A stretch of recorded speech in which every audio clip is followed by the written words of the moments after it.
Running a water refilling station can involve many orders, customer records, maraming bayarin at expenses. Pero sa AquaReady, pwede mo nang i-manage ang lahat ng ito gamit lang ang iyong phone.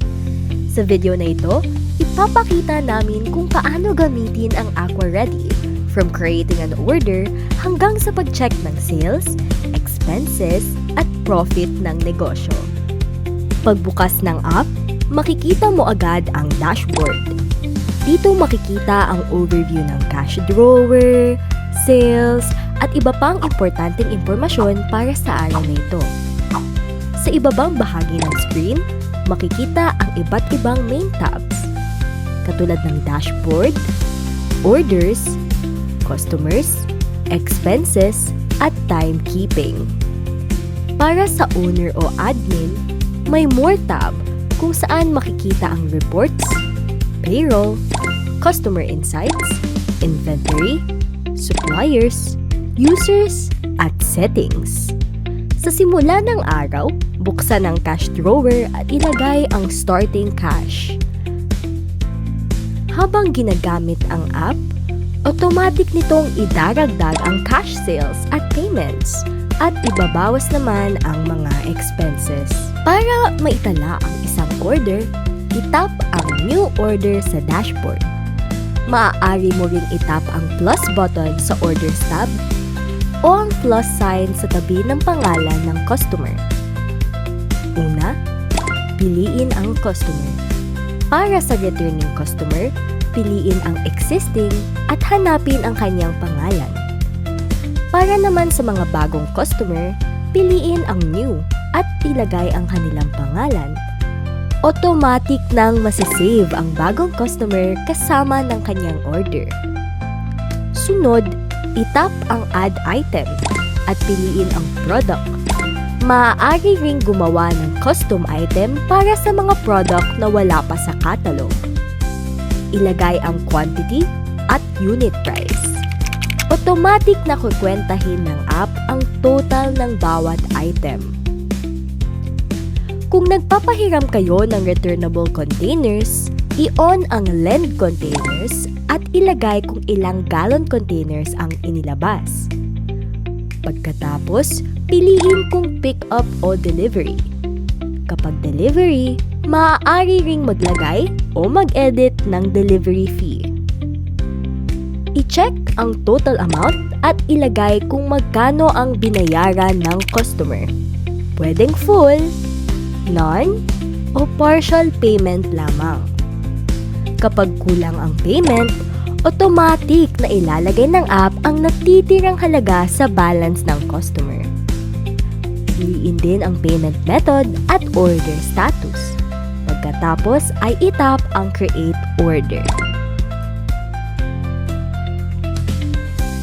Sa orders tab, nakagroup ang orders ayon sa kanilang status.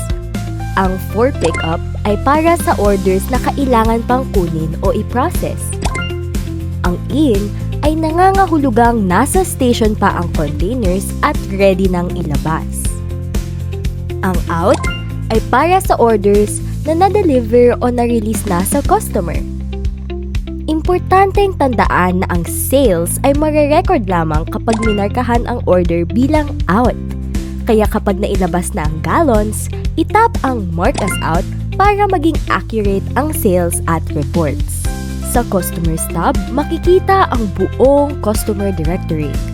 Maaari kang mag-search gamit ang pangalan o piliin ang with balance para makita agad kung sino ang mga customer na may utang.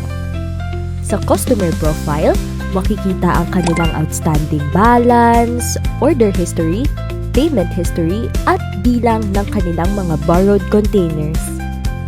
Kapag ibinalik ng customer ang hiniram na container, itap lamang ang record return at ilagay ang bilang ng containers na ibinalik. Maaari ring gumawa agad ng panibagong order sa pamamagitan ng pag-tap sa plus sign sa tabi ng pangalan ng customer.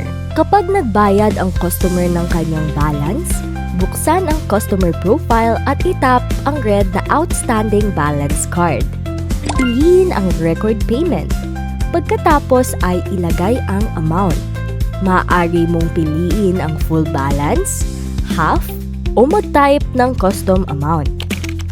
Maaari mo ring piliin kung cash o GCash ang payment method. Maglagay ng note kung kinakailangan at i-confirm ang payment. Automatic na mag-a-update ang balance at masasave ang transaction sa payment history. Para naman sa pagre-record ng iyong mga gastos, pumunta sa Expenses tab at itap ang plus button. Ilagay ang pangalan ng expense, gaya ng delivery gas. Piliin ang category, ilagay ang amount, at isave. Ang staff ay maaaring mag-record ng operations at advance payment expenses. Ang bills, salary, at iba pang sensitive expenses naman ay para lamang sa owner. Lahat ng recorded expenses ay automatic na ibinabawas sa cash drawer at profit reports. Para sa owners, may smart features din ang AquaReady. So more, piliin ang Customer Insights. Sa churn risk, makikita kung sino ang active, at risk, inactive, churned, o new customer. Makakatulong ito para malaman kung sino ang kailangang i-follow up. Halimbawa, pwedeng mag-message ng, "Ma'am or Sir, refill na po ba?" Sa predictions, ina-estimate ng app kung sino ang malapit ng umorder base sa dati nilang ordering pattern. Makikita rin ang expected order date, usual interval, preferred product, at confidence level ng prediction. Sa reports, maaaring i-review ng owner ang total sales, total earned, unpaid balances, total expenses, at net profit para sa isang araw, linggo o buwan. Sa payroll, ginagamit ang attendance mula sa timekeeping para automatic na makwenta ang salary, overtime, bonuses, deductions, at cash advances. Bago matapos ang araw, siguraduhing naka-out ang lahat ng released orders, recorded ang payments at expenses, at na-close ang cash drawer para makita ang anumang variance. Sa AquaReady, mas madaling bantayan ang orders, customers, payments, expenses, at performance ng iyong water refilling station, all in one app. Kaya tara, itry nyo na ang AquaReady. Run a tighter, smarter, and more organized station, one tap at a time.